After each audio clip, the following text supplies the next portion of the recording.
인류의 역사를 한 단어로 요약하면 무엇일까요? 아마 많은 분들이 전쟁이나 배신, 혹은 끊임없는 갈등 같은 단어들을 떠올리실 겁니다. 실제로 기록된 역사는 수많은 오해와 대립, 그리고 서로를 향한 불신으로 가득 차 있는 것처럼 보이니까요. 하지만 만약 인류를 진정으로 전진시킨 가장 강력한 동력이 그 모든 불신과 적대감을 뛰어넘는 의외의 힘에 있었다면 어떨까요? 눈앞에 이익과 복수라는 달콤한 유혹을 뿌리치고 가장 비합리적으로 보였던 신뢰라는 카드를 선택한 사람들이 있었습니다. 그들의 이야기는 단순히 과거의 기록을 넘어 오늘을 살아가는 우리에게 관계의 본질이란 무엇인지 깊은 질문을 던지죠. 오늘 우리는 불가능해 보였던 갈등의 한복판에서 어떻게 신뢰라는 다리를 놓았는지 그 위대한 선택의 순간들로 함께 떠나보려 합니다. 첫 번째 이야기의 무대는 수십 년간 이어진 극심한 인종차별 정책, 아파르트헤이트가 막을 내린 남아프리카 공화국입니다. 오랜 억압에서 벗어난 흑인들의 분노와 모든 것을 잃을지 모른다는 백인들의 두려움이 뒤섞여 금방이라도 터질 듯한 내전의 위기감이 감돌았죠. 그리고 바로 그 순간 27년이라는 기나긴 수감 생활을 마치고 한 남자가 세상 밖으로 걸어 나옵니다. 그는 바로 흑인 인권운동의 상징이자 새로운 남아공의 희망으로 떠오른 넬슨 만델라였습니다. 그에게는 자신을 억압했던 세력을 향해 피해 보복을 할 충분한 명분과 힘이 있었고 많은 사람들이 바로 그런 길을 갈 것이라 예상했습니다. 당연한 수순처럼 보였죠. 응당 받아야 할 대가를 치르게 하는 것, 그것이 정의라고 모두가 생각했습니다. 하지만 만델라가 선택한 길은 모두의 예상을 완전히 뒤엎는 것이었습니다. 그는 복수의 칼 대신 용서와 포용이라는 가장 놀라운 무기를 꺼내 들었습니다.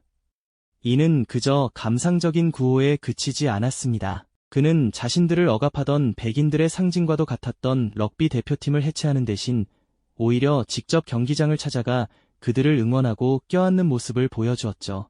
백인들조차 예상하지 못했던 파격적인 행동이었습니다. 또한 그는 과거의 잘못을 단순히 처벌하는 것이 아니라 가해자가 진실을 고백하고 피해자가 그를 용서하는 진실화해위원회를 통해 과거의 상처를 정면으로 마주하고 치유하는 길을 열었습니다. 이러한 그의 행보는 백인 사회가 가졌던 깊은 경계심과 두려움의 벽을 허무는 결정적인 한 수가 되었습니다. 자신들을 향해 날아올 것이라 생각했던 돌멩이가 아니라 따뜻한 악수였기에 그들은 비로소 마음을 열고 대화의 장으로 나올 수 있었던 겁니다. 만델라의 리더십은 흑인들에게는 보복을 넘어서는 더 큰 목표, 즉 통합된 국가 건설이라는 비전을 제시했고, 백인들에게는 새로운 국가의 일원으로서 함께할 수 있다는 믿음과 안도감을 심어주었습니다. 결국 그의 용서는 단순한 감정적 차원을 넘어 서로를 적으로만 여기던 두 집단이 미래를 함께 만들어갈 파트너라는 새로운 관계를 설정하는 가장 강력한 신뢰의 증표가 된 셈입니다. 증오의 연쇄를 끊어낸 위대한 선택이었죠. 만델라가 보여준 용서가 한 개인의 위대한 결단에서 시작된 신뢰였다면 때로는 신뢰를 쌓기 위해 전혀 다른 방식의 접근이 필요하기도 합니다. 개인의 감정이나 선의에만 기댈 수 없는 더 거대하고 구조적인 불신을 마주했을 때 말이죠. 두 차례의 세계대전을 치르며 잿더미가 된 유럽 대륙을 상상해 보시죠. 수십 년간 서로에게 총부리를 겨눴던 프랑스와 독일 사이에는 용서 이전에 깊게 팬 증오와 불신의 강이 흐르고 있었습니다.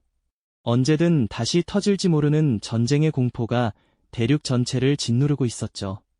이 끔찍한 악순환을 끊기 위해 양국이 내놓은 해법은 놀랍게도 무기나 조약이 아니었습니다.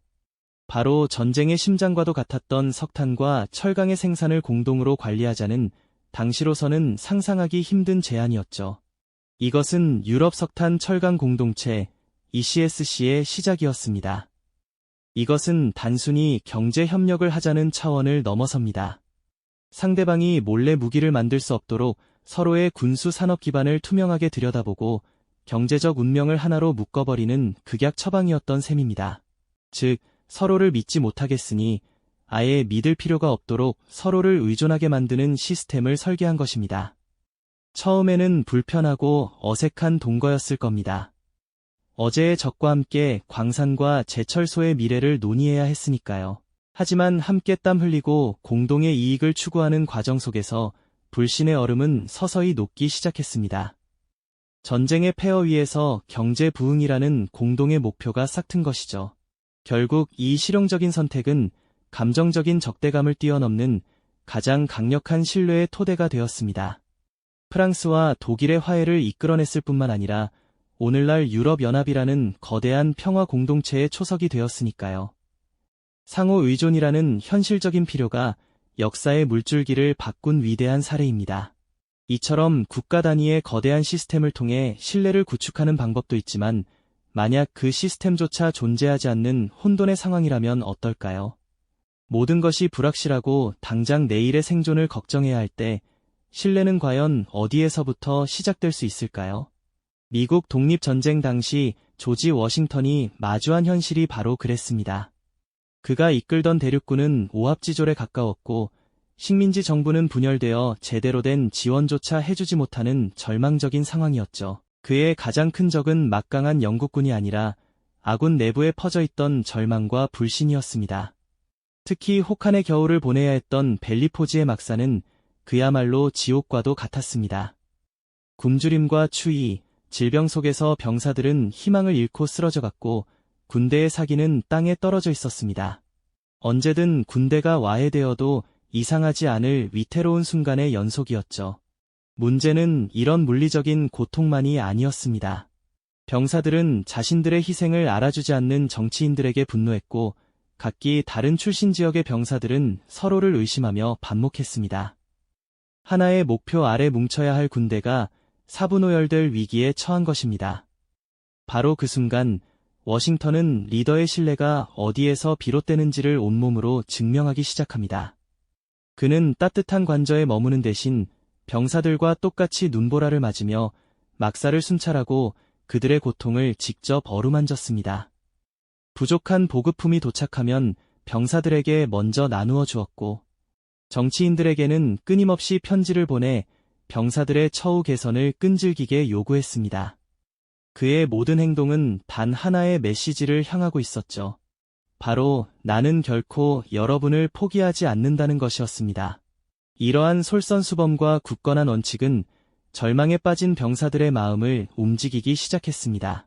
저 리더만큼은 우리를 버리지 않을 것이라는 믿음, 그가 하는 약속은 반드시 지켜질 것이라는 확신이 싹트기 시작한 것이죠. 워싱턴의 인내는 군대의 기강을 바로 세웠을 뿐만 아니라 분열되었던 식민지 전체를 하나로 묶는 강력한 구심점이 되었습니다. 그의 리더십에 대한 신뢰가 없었다면 독립전쟁의 승리는 아마 불가능했을지도 모릅니다. 결국 위기의 순간에 빛나는 신뢰란 화려한 말이 아니라 묵묵히 고난을 함께 견디는 인내와 어떤 상황에서도 흔들리지 않는 원칙을 통해 증명되는 것임을 그의 삶이 보여주고 있습니다. 결국 이 모든 이야기들이 우리에게 보여주는 것은 신뢰란 결코 온실 속 화초처럼 편안한 환경에서 저절로 피어나는 것이 아니라는 사실입니다. 오히려 가장 혹독한 시련 속에서 싹을 틔우고 끊임없는 의심과 배신의 위협을 이겨내며 비로소 단단한 거목으로 자라나는 법이죠. 넬슨 만델라가 27년의 수감 생활을 끝내고 나와 가장 먼저 내민 손이 자신을 억압했던 백인들을 향한 용서와 화합의 손길이었을 때 세상은 그의 선택에 놀라움을 금치 못했습니다.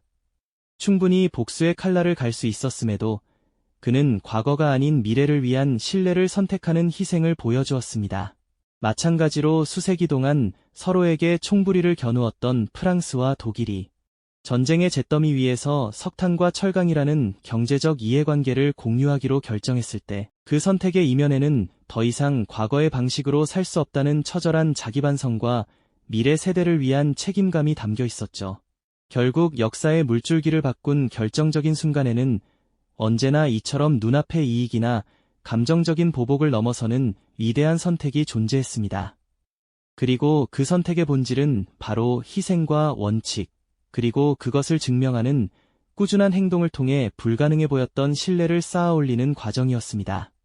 신뢰는 단순히 상대방을 믿겠다는 선언이나 약속만으로 완성되지 않습니다.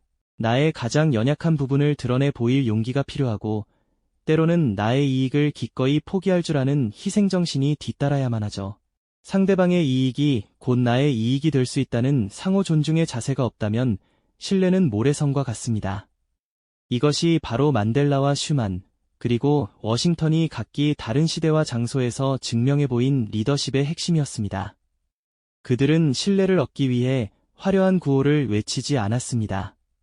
대신 가장 고통스러운 순간의 원칙을 지키고 모두가 등을 돌릴 때 약속을 이행하며 묵묵히 자신의 행동으로 신뢰의 가치를 증명해냈죠. 그렇게 쌓아 올린 신뢰는 단순한 믿음을 넘어 분열된 공동체를 하나로 묶고 절망에 빠진 사람들에게 희망을 불어넣는 가장 강력한 동력이 되었습니다. 불가능해 보였던 변화를 현실로 만들고 새로운 시대의 문을 여는 결정적인 열쇠가 되었던 것입니다. 어쩌면 우리는 지금 그 어느 때보다 불신이 만연한 시대를 살고 있는지도 모릅니다. 개인과 개인 사이의 관계는 물론 사회와 국가 간의 갈등의 골은 점점 더 깊어지고 있는 것처럼 보이니까요.